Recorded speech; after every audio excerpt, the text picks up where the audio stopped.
오늘 하나님께서 주시는 말씀 찾아 읽겠습니다. 신약성경 요한계시록 3장 7절에서 13절 말씀입니다.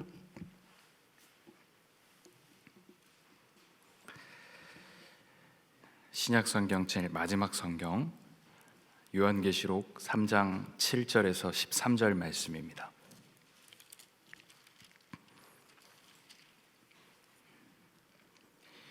함께 한 목소리로 읽겠습니다. 빌라델비아 교회 사자에게 편지하라.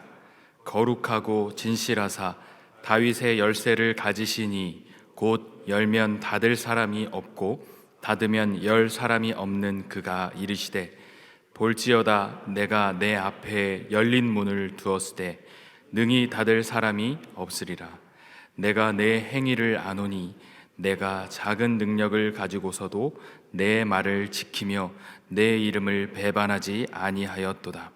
보라, 사탄의 회당 곧 자칭 유대인이라 하나 그렇지 아니하고 거짓말하는 자들 중에서 몇을 내게 주어 그들로 와서 내 발 앞에 절하게 하고 내가 너를 사랑하는 줄을 알게 하리라. 내가 나의 인내의 말씀을 지켰은즉 내가 또한 너를 지켜 시험의 때를 면하게 하리니 이는 장차 온 세상에 임하여 땅에 거하는 자들을 시험할 때라. 내가 속히 오리니 내가 가진 것을 굳게 잡아 아무도 내 면류관을 빼앗지 못하게 하라. 이기는 자는 내 하나님 성전의 기둥이 되게 하리니 그가 결코 다시 나가지 아니하리라. 내가 하나님의 이름과 하나님의 성 곧 하늘에서 내 하나님께로부터 내려오는 새 예루살렘의 이름과 나의 새 이름을 그의 위에 기록하리라. 귀 있는 자는 성령이 교회들에게 하시는 말씀을 들을지어다. 아멘.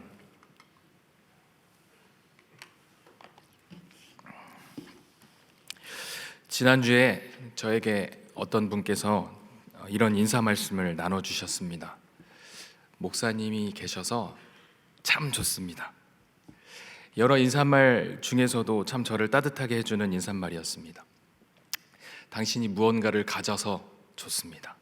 당신이 무언가를 해줘서 좋습니다가 아닌 저의 존재 자체를 인정하여 표현하는 정말 기분 좋은 표현이었습니다. 우리 하나님께서 우리를 지으시고 만드시고 바라보시고 참 좋았다 말씀하셨죠. 우리 옆 사람과 함께 인사했으면 좋겠습니다. 당신이 있어서 참 좋습니다.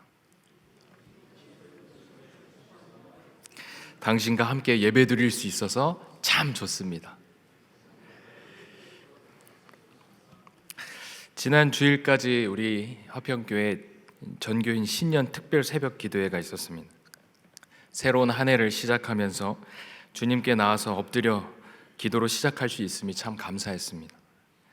특세 기간 중 하루 제가 이제 앞쪽에서 이렇게 준비를 하는 동안에 권사님 오셨구나, 저 장로님 오셨구나 하면서 이제 성도님들 한 분 한 분을 바라보고 있는데, 성도분들께서 이렇게 예배 전에 이렇게 막 기도하고 계신 모습을 보면서 우리 직분과 전혀 상관없이 함께 이 자리에 나와서 한 아버지께 기도할 수 있음이 정말 좋더라고요. 그렇게 여러분들과 참 좋으신 아버지 아래 가족으로 있을 수 있어서 참 좋습니다. 참 좋은 아버지의 말씀 우리 함께 나누겠습니다. 오늘은 지금껏 함께 살펴오는 요한계시록 7교회에 보내는 편지 중 6번째 편지입니다. 빌라델비아 교회에 보내는 편지인데요, 늘 말씀드리지만 소아시아의 7교회에게만 주시는 메시지가 아니라 이 7편지 모두가 다 오늘 우리 화평교회에 주시는 메시지이기도 한 것을 익히 알고 함께 말씀을 대했으면 좋겠습니다. 오늘 문을 열면서 여러분들께 핵심 키워드를 말씀해 드리겠습니다. 1번 8절에 열린 문, 2번 7절에 다윗의 열쇠, 3번 12절에 하나님 성전의 기둥. 이 세 단어가 오늘 우리에게 주시는 메시지 중에 핵심 키워드입니다. 이 세 단어가 어떤 상관관계로 이루어지는지 함께 살펴보는 것이 오늘 말씀의 핵심입니다. 매 교회 때마다 이렇게 편지하는 그 시작 부분을 보면 예수님에 대해서 다양한 표현으로 소개합니다. 빌라델비아 교회에 편지하라 하고 7절에 거룩하고 진실하사 다윗의 열쇠를 가지시니 곧 열면 닫을 사람이 없고 닫으면 열 사람이 없는 주님께서 말씀하십니다. 다윗의 후손으로 오신 이 예수 그리스도는 열쇠를 가지신 분입니다. 저희 아들이 이제 2020년이 되면서 5살이 되어버렸습니다. 우리 아들이 자동차 이름을 굉장히 많이 알아요. 자랑하는 것이 아니라 자동차를 참 좋아하는데 저한테 이렇게 이야기합니다. 아빠, 우리 내일 포르쉐 타러 가는 건 어때? 막 이렇게 질문을 해요. 그럼 제가 이렇게 대답하죠. 이렇게 주하나, 그냥 지나가는 포르쉐를 아빠가 볼 수는 있게 해줄게. 그런데 아빠는 포르쉐 열쇠가 없어. 그래서 그 안에 못 들어가. 탈 수가 없어. 그러니까 우리 아빠 차 타면 안 될까? 하면서 위기를 모면하곤 합니다. 열쇠를 가졌다라고 하는 표현은 주권을 가졌다는 말과 동일합니다. 우리 예수님께서 천국의 주인 되신 하나님이심을 드러내는 표현입니다. 다윗의 열쇠라고 표현하는데 이것은 이사야 22장 22절 말씀을 인용하는 건데요. 제가 읽어드리면 내가 또 다윗의 집의 열쇠를 그의 어깨에 두리니 그가 열면 닫을 자가 없겠고 닫으면 열 자가 없으리라. 그분이 가지신 열쇠가 없이는 문이 열리지도 않을 뿐더러 아무도 들어갈 수가 없습니다.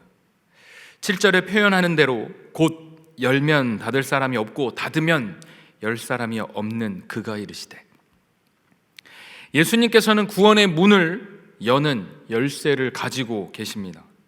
구원의 열쇠는 예수님의 손 안에 있는 겁니다.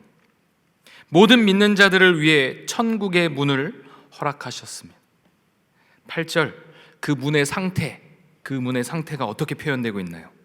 너 하는 거 봐서 열어줄게, 이제 막 열렸어 하는 표현이 아니라 3장 8절, 볼지어다 내가 내 앞에 열린 문을 두었으되. 열린 문, 그리고 이 열린 문이 열려있다 하는 이 표현, 이 원어의 시제를 살펴보면 이미 열려있는 문이다라고 표현합니다. 먼 옛날 예수님께서 그 문을 단박에 여셨습니다. 그 열린 문은 영원히 닫히지 않을 거라 말씀하셨습니다. 그 문 앞에, 그 좁은 문 앞에 무언가가 이렇게 놓여 있습니다. 뭐가 놓여 있을까요? 바로 십자가가 놓여 있습니다. 거기서 예수님은 우리를 위해 죽으셨습니다.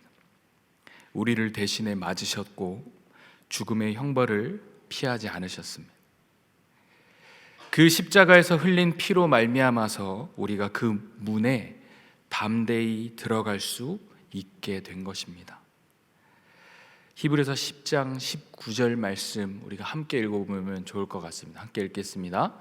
그러므로 형제들아, 우리가 예수의 피를 힘입어 성소에 들어갈 담력을 얻었나니. 아멘. 그런데 이 문의 열쇠를 주신 예수 그리스도께서 지금껏 열린 이 문을 언젠간 닫으실 거라는 겁니다. 7절 말씀에 곧 열면 닫을 사람이 없고 닫으면 열 사람이 없는, 열면 닫을 사람이 없다고 한다면 닫을 수 있는 유일하신 분이 누구시죠? 예수 그리스도입니다. 그렇게 닫히면 아무도 못 열죠. 우리가 언젠가 마주할 그 마지막 그날에 이 문이 닫힌다는 겁니다. 그때 마태복음 7장 7절 막 의지해가지고 문을 두드리라 그리하면 너희에게 열릴 것이다. 아니요, 그때 절대 안 열린다는 거예요. 예수님께서 친히 하신 말씀, 누가복음 13장 24절에서 28절 말씀 우리 함께 한 목소리로 좀 천천히 내용을 음미하시면서 읽어보시면 좋겠습니다. 시작. 좁은 문으로 들어가기를 힘쓰라. 내가 너희에게 이르노니 들어가기를 구하여도 못하는 자가 많으리라.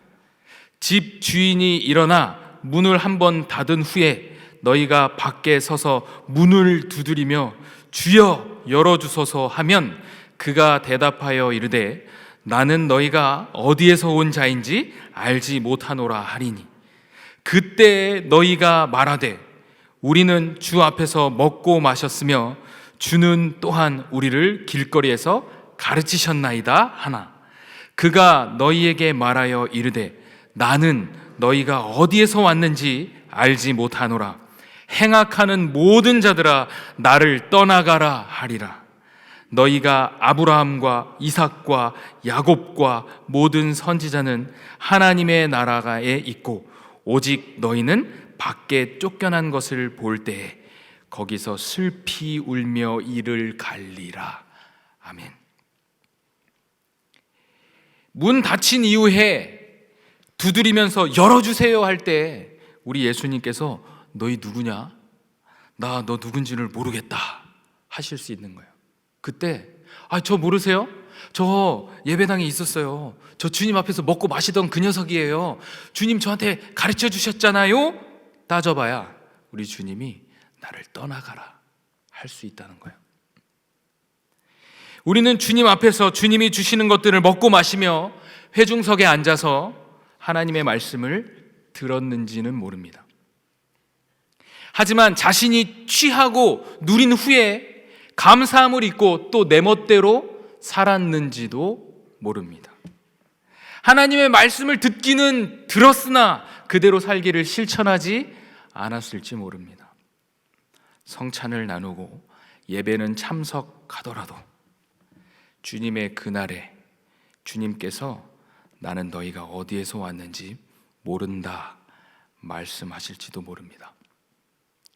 예배를 드리고 수십 년 교회를 출석해도 천국에 함께 이르지 못하고 쫓겨나 슬피 울며 이를 갈 수도 있다는 말씀입니다.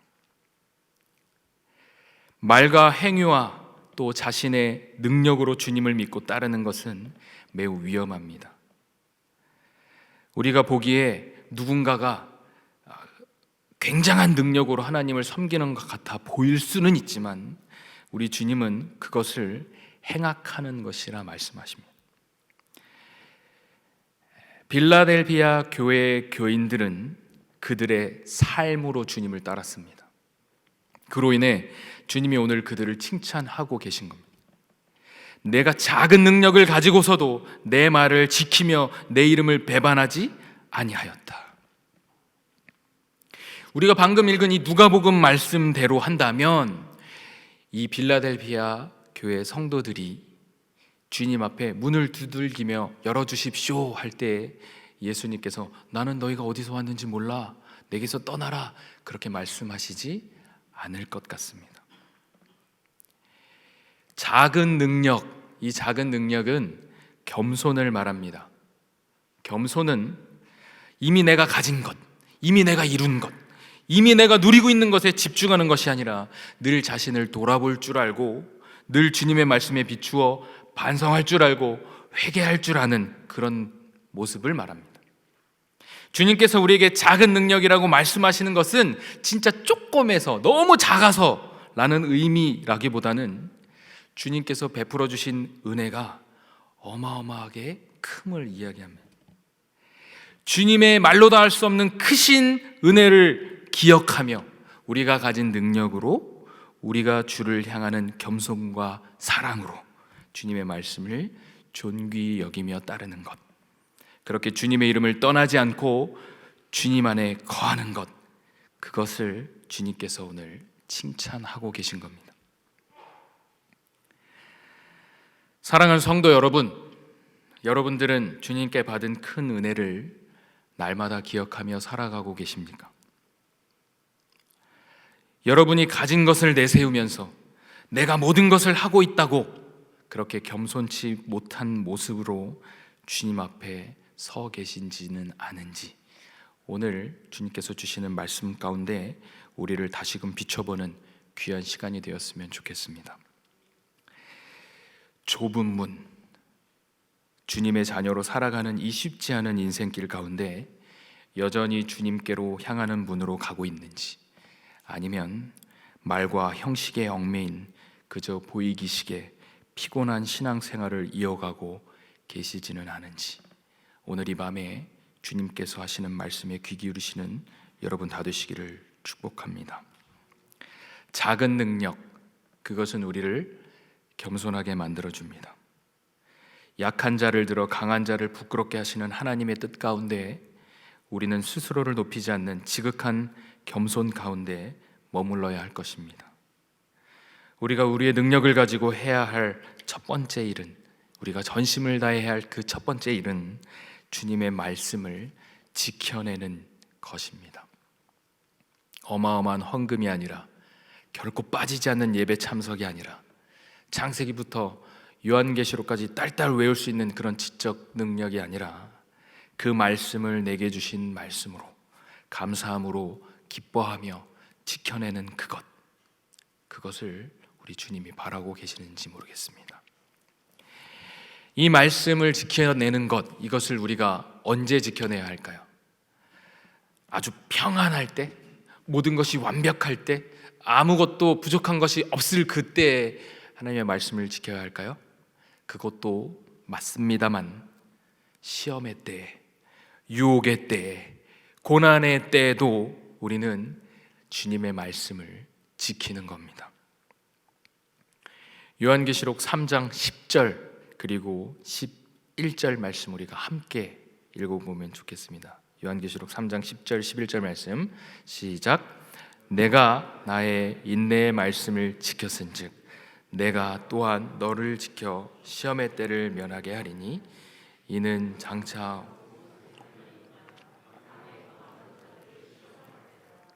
내가 속히 오리니 내가 가진 것을 굳게 잡아 아무도 내 면류관을 빼앗지 못하게 하라. 시험의 때에, 이 시험의 때에 주님의 말씀을 지키는 것, 이것을 주님께서 인내의 말씀을 지켰다라고 표현하십니다. 인내 없이 주님의 말씀을 지킬 수 없다라는 것을 표현하는 것이죠. 우리가 하나님 말씀을 지키는데 박윤선 박사님은 이렇게 조금 구분해서 설명하셨어요.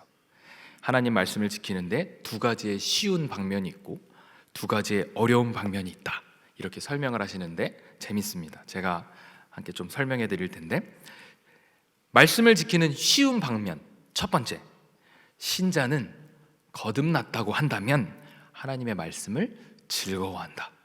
굉장히 1차원적인데요, 신자가 진실로 거듭났다면 하나님의 말씀이 분명 즐거울 거야 라는 거예요. 하나님의 말씀을 지키는데 막 신이 난다는 겁니다. 어떻게 하면 내가 하나님의 뜻, 즉 하나님의 말씀대로 살아갈 것인가 하는 그 고민에 빠져 있는 거예요. 지금 내 삶의 어떤 부분들을 바꾸어서 하나님의 뜻대로 살아볼까 하고 고민하며 기뻐하며 고민한다라는 겁니다. 저는 예수님을 모태신앙으로 교회에 나왔지만 예수님을 인격적으로 26살에 만났습니다. 그때 주님을 만나고 너무 기뻐가지고 내가 무엇을 하면 주님이 기뻐할까 막 찾아다녔어요.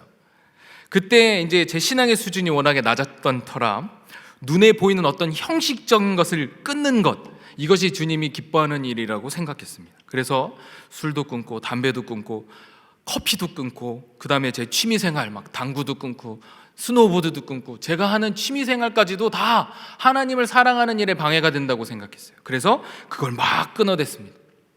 그런데 그것을 끄는 것을 실패했냐 성공했냐 이것보다 하나님을 위해 내가 무언가를 하고자 하는 제 그 마음을 주님께서 분명 받아주실 거라고 저는 믿습니다.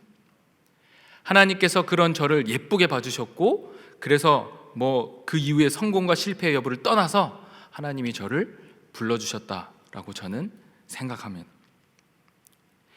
이렇게 주님을 만나면, 진짜 거듭난 신자라면 하나님의 말씀이 즐거울 수밖에 없습니다. 이거 구약 말씀이 너무 어려워서 정말 잘 모르겠어요. 그래서 저는 안 읽어요. 그것이 아니라 이 어렵고 복잡한 이 말씀 가운데서도 주님께서 내게 주시는 그 메시지를 내 메시지로, 내 은혜로 받아 누리고 그것을 실천하고 바꿔가고자, 변화되고자 애쓰고 힘쓰는 그 노력 한마디를 주님께서 분명 기뻐하신다라는 거죠. 쉬운 방면 두 번째, 하나님의 말씀을 지키면 더한 복을 받는다는 겁니다. 아멘이십니까?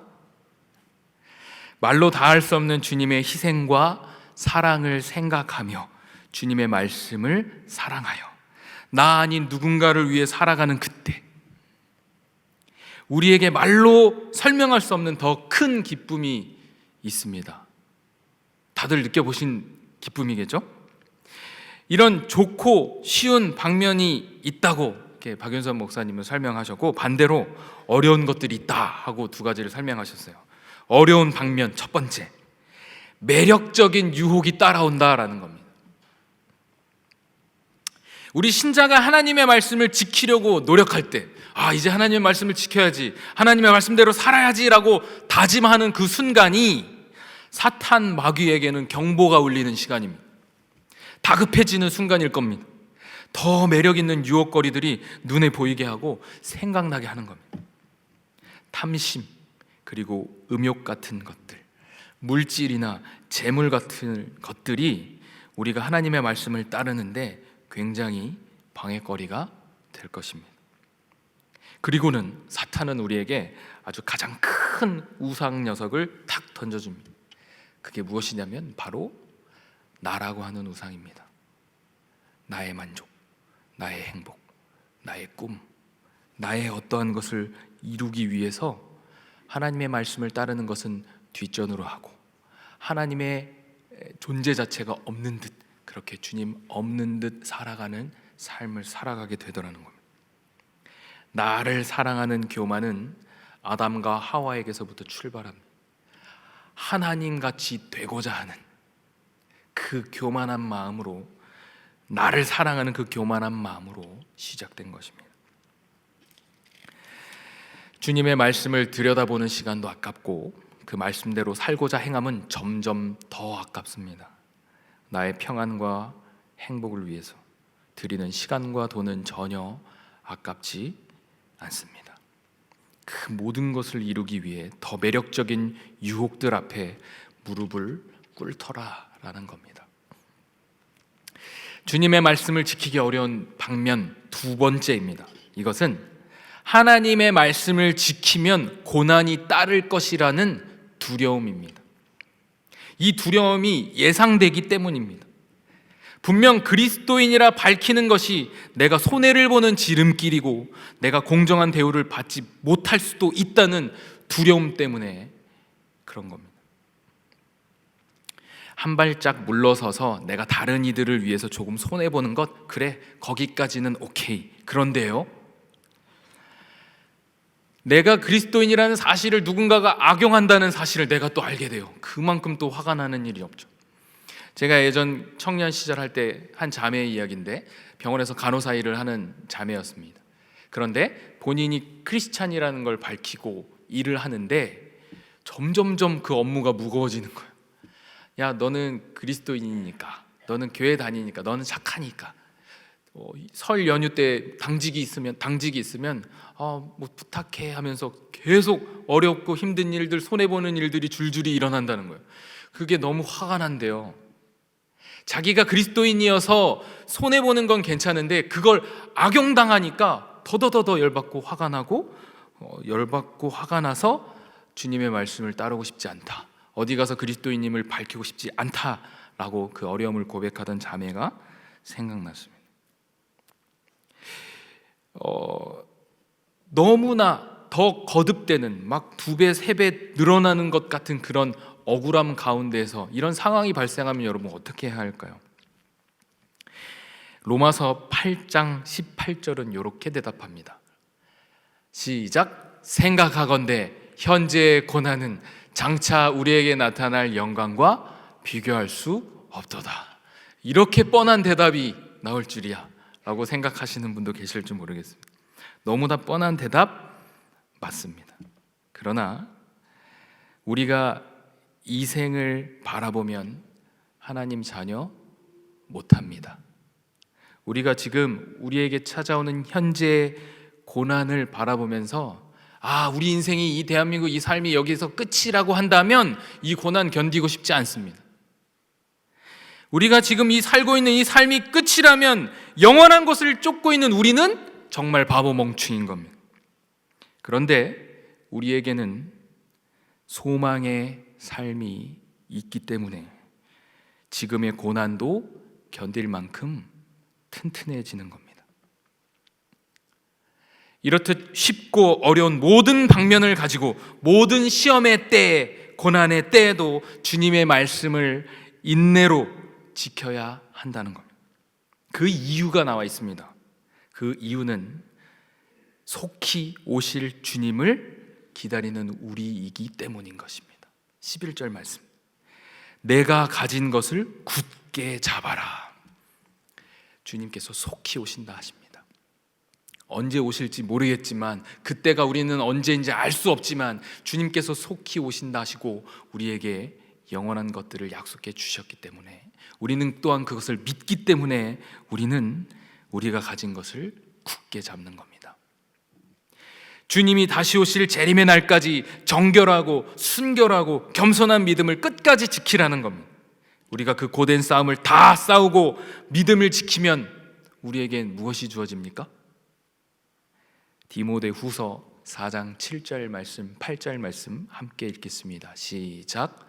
나는 선한 싸움을 싸우고 나의 달려갈 길을 마치고 믿음을 지켰으니 이제 후로는 나를 위하여 의의 면류관이 예비되었으므로 주 곧 의로우신 재판장이 그날에 내게 주실 것이며 내게만 아니라 주의 나타나심을 사모하는 모든 자에게도이니라. 아멘. 여러분이 영광의 날을 그리며 살아가고 계십니까? 사랑하는 성도 여러분, 우리가 살아가는 삶의 현장에서 믿음의 삶을 살아내기란 여간 어려운 게 아닙니다. 아니요, 그저 우리의 믿음을 고백하는 일조차도 매우 어려운 일입니다. 계시록 2장 13절에 버가모 교회에 주신 말씀에 심한 핍박 가운데 믿음을 지키다 순교한 안디바의 이야기가 나옵니다. 그리고 오늘 말씀을 통해 바라본 용감하게 믿음을 지키고 선한 싸움을 싸워낸 빌라델비아 교회의 성도들의 이야기를 오늘 우리에게 들려주시는 이유가 있습니다. 그 어려움 가운데 믿음으로 싸워 우리의 작은 능력으로라도 주의 영광을 위해 살아가도록 우리를 부르시는 겁니다. 그런 우리를 주님의 성전의 기둥으로 쓰시겠다 하시는 위로의 말씀을 들으십시오. 마지막 구절, 요한계시록 3장 12절 말씀 함께 읽겠습니다. 이기는 자는 내 하나님 성전의 기둥이 되게 하리니 그가 결코 다시 나가지 아니하리라. 내가 하나님의 이름과 하나님의 성 곧 하늘에서 내 하나님께로부터 내려오는 새 예루살렘의 이름과 나의 새 이름을 그의 위에 기록하리라. 아멘. 여러분, 건물의 기둥이 만약에 무너진다고 생각해 보십시오. 어떻게 될까요? 모든 것이 무너집니다. 늘 기둥은 중요하고 굳건함을 의미합니다. 천국에서 믿음의 승리자들은 기둥과 같이 존귀하고 중요한 역할을 할 것이라 말합니다. 빌라델피아 지역에 이전에 굉장히 지진이 많이 났던 지역으로 알려져 있습니다. 오늘 요한계시록을 적은 요한을 통해서 빌라델피아 교회에 약속을 주실 때 이 기둥이라고 하는 비유를 주신 것은 지진으로 건물들이 무너지고 기둥들이 쓰러지는 모습들을 종종 지켜보았던 요한, 그리고 그 빌라델피아 교회의 성도들, 그들에게 절대 쓰러지지 않는, 절대 무너지지 않는 안전하고도 영원한 하나님의 성전에 대해서 말씀하시고자 함일 것입니다. 그 하나님의 나라의 기둥으로 누구를 부르신다고요? 우리를 부르신다는 겁니다. 말씀을 맺겠습니다. 열린 문과 다윗의 열쇠, 그리고 하나님 성전의 기둥, 이들의 상관관계를 풀어 설명하면 열린 문은 우리에게 허락하신 구원의 문을 이야기합니다. 다윗의 열쇠는 예수 그리스도의 영원한 권세를 뜻합니다. 하나님의 성전의 기둥은 믿음의 선한 싸움을 싸우고 하나님의 말씀을 작은 능력으로라도 지키고 따르는 그런 이긴 자가 누릴 수 있는 안전함을 이야기하는 것입니다. 예수님께서 그가 가지신 권세로, 그 열쇠로 문을 열어두셨습니다. 그리고 우리를 하나님의 성전의 기둥들로 안전하게 해주시겠다 약속하십니다. 이 약속을 귀 있는 우리가 반드시 귀 기울여 듣기를 소망합니다. 쉬운 방법이든 어려운 방법이든 우리의 작은 능력으로라도 주를 위해서 겸손한 마음으로 드릴 때 주님이 기쁘게 받으시고 우리에 대한 약속을 성취하실 것을 믿으며 여러분 모두가 그런 귀한 믿음의 삶을 살아내시기를 주님의 이름으로 간절히 축원드립니다. 아멘. 우리 시간에 찬송 한 곡 함께 부르면서 우리의 믿음을 함께 또 고백했으면 좋겠습니다. 갈보리 산 위에 십자가 섰다. 주님이 고난을 당한 표시입니다. 그 십자가를 우리가 질 수 있는지 주님께서 물으십니다. 여러분 앞에 의의 면류관이 준비되었다 하셨는데 그 십자가를 지지 않고는 그 면류관 절대 우리에게 주어지지 않는다는 사실을 확인하시며 우리 갈보리 산 위의 1절과 4절 함께 찬양하시겠습니다.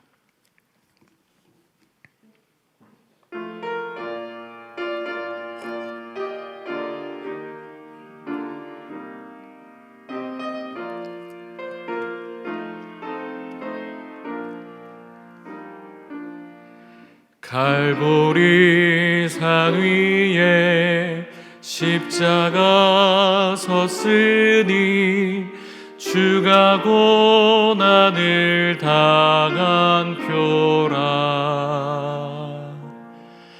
험한 십자가를 내가 사랑함은 주가 보혈을 흘림이라. 최후 승리를 얻기까지 주의 십자가 사랑하리. 빛난 면류관 받기까지 험한 십자가 붙들겠네. 주님 예비하신 나의 본향집에 나를 부르실 그날에는 영광 중에 계신 우리 주와 함께 내가 죽도록 충성하리. 최후 승리를 얻기까지 주의 십자가 사랑하리. 빛난 면류관 받기까지 험한 십자가 붙들 최후 승리를 얻기까지 최후 승리를 얻기까지 주의 십자가 사랑하리. 빛난 면류관 받기까지 험한 십자가 붙들겠네. 우리 시간에 함께 기도하며 나아갔으면 좋겠습니다. 험한 십자가 붙드는 것 참 어려운 일입니다. 우리가 이 시대에 그리스도의 증인으로 살아가는 삶이 참 쉽지 않습니다. 그러나 우리에게 영원한 생명을 그리고 의의 면류관을 허락하신 주님 아버지의 그 약속의 말씀을 굳게 믿으면서 우리가 그 십자가 붙들고 나아가는 삶을 살아가기를 주님 앞에 한 번 더 결단하며 이 시간 주님 앞에 기도하며 나아갑니다. 함께 기도하시겠습니다. 하나님 아버지, 주님 아버지의 영원한 약속의 말씀을 붙들고 아버지 영원히 내달리는 우리 될 수 있도록 은혜를 더하여 주시옵소서. 이 시간 주님의 말씀을 붙들고 주님께서 허락하신 그 말씀 가운데 깨달음을 가지고 한 번 더 결단하며 나아가는 주님 믿음의 자녀들의 삶 가운데 아버지 하나님 영원한 붙드심이 있기를 소망합니다. 아버지 이들이 주님 앞에 고백하는 이 새로운 결단과 믿음의 의지를 가지고 아버지 2020년 한 해 아버지 하나님께서 허락하신 이 귀한 믿음의 삶을 아름답게 감당하고 지켜가며 그렇게 삶을 살아내는 우리 모두가 되어질 수 있도록 은혜 가운데 함께하여 주시옵소서. 존귀하신 주님 아버지의 약속의 말씀 가운데 아버지 하나님 이기는 자에게 허락하신 하나님 성전의 기둥이 되겠다 하시는 아버지 하나님 그 안전한 말씀 붙들고 온전히 오늘도 주님 앞에 이 고백하며 이 믿음을 주님 앞에 낱낱이 고백하며 나아가는 우리 모두의 삶이 되어질 수 있도록 은혜를 더하여 주시옵소서. 존귀하신 주 예수 그리스도 이름으로 감사합니다.